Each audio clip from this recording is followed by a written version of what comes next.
राजधानी दिल्ली इस समय भीषण गर्मी और बढ़ते प्रदूषण की दोहरी मार झेल रही है। ऐसे में दिल्ली सरकार हर वर्ष मानसून की शुरुआत के साथ बड़े पैमाने पर पौधारोपण अभियान चलाती है और हरियाली को बढ़ावा देने के लिए विभिन्न योजनाएं भी लागू करती है। लेकिन इन योजनाओं और पर्यावरण संरक्षण की कोशिशों को बुराड़ी विधानसभा क्षेत्र में भूमाफियाओं द्वारा खुली चुनौती दी जा रही है। एक और सरकार छोटे छोटे पौधे लगाकर उन्हें पेड़ बनाने का सपना दिखाती है, जिससे भविष्य में दिल्ली को शुद्ध ऑक्सीजन मिल सके। वहीं दूसरी ओर वर्षों पुराने छायादार वृक्षों को अवैध रूप से काटा और नष्ट किया जा रहा है। ये दोहरी तस्वीर न केवल पर्यावरणीय असंतुलन को जन्म दे रही है, बल्कि ये सवाल भी खड़े कर रही है कि जब हरियाली बचाने की जरूरत है, तब भूमाफिया दिल्ली के फेफड़ों को ही काटने का आमदा क्यों कर रहे हैं और आखिरकार प्रशासन इस पर आंखें क्यों मूंदे बैठा है। तस्वीरों में साफ देखा जा सकता है कि ये मामला दिल्ली की पंप हाउस रोड का है, जहां एक और गर्मी और प्रदूषण से राहत के लिए पौधरोपण की जरूरत है, वहीं दूसरी ओर पर्यावरण को खुली चुनौती दी जा रही है। इस रोड पर भूमाफिया कपिल गोयल समेत कई बिल्डर्स और क्लोंजर्स की मिलीभगत से एक अवैध कॉलोनी तेजी से बसाई जा रही है। अब इस अवैध निर्माण को वैध दिखाने के लिए चालाकी से जमीन पर पौधे लगाए जा रहे हैं, ताकि उसे ग्रीन जोन के रूप में दिखाया जा सके।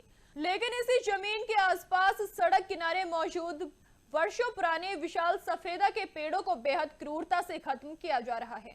इन पेड़ों को दीवारों के बीच में बंद करके उनका दम घोटा जा रहा है। वहीं इनकी जड़ों को सीमेंट से पूरी तरह ढक दिया गया, ताकि पानी और हवा न मिल सके, जिससे वो धीरे धीरे सूख जाएं और बाद में आसानी से हटा दिए जाएं। ये सोची समझी साजिश न सिर्फ पर्यावरण के खिलाफ अपराध है, बल्कि दर्शाता है कि कैसे भूमाफिया अब हरियाली को नष्ट करके अवैध कॉलोनियों को कानूनी रूप देने की जुगात में जुटे हुए हैं। और चिंताजनक बात यह है कि प्रशासन अब तक आंखें मूंदे बैठा हुआ है। एक पेड़ को काटना या नष्ट करना केवल एक पर्यावरणीय नुकसान नहीं, बल्कि कानून की नजर में भी अपराध है, जो किसी हत्या से कम नहीं आंका जाता। बावजूद इसके सरेराह भूमाफियाओं द्वारा सड़कों के किनारे लगे छायादार सफेदा के दर्जनों पेड़ बेधड़क काटे जा रहे हैं। ये पर्यावरण के खिलाफ एक जघन्य अपराध है, जिसे खुलेआम अंजाम दिया जा रहा है। लेकिन हैरानी की बात यह है कि प्रशासनिक अधिकारी इस पर चुप्पी साधे हुए हैं। सवाल ये उठता है कि आखिर क्यों जिम्मेदार विभाग इस अपराध पर कोई ठोस कार्रवाई नहीं कर रहे। इससे साफ होता है कि इन अवैध कॉलोनियों को बसाने में भूमाफियाओं को प्रशासनिक संरक्षण या मिलीभगत प्राप्त है।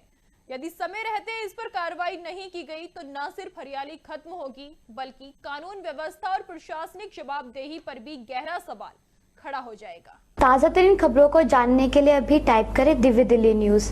नीचे दिए गए सब्सक्राइब बटन को दबाएं और नोटिफिकेशन के लिए दिए गए बेल आइकन को क्लिक करें। हमारे वीडियोस को लाइक, शेयर और कमेंट करना ना भूलें।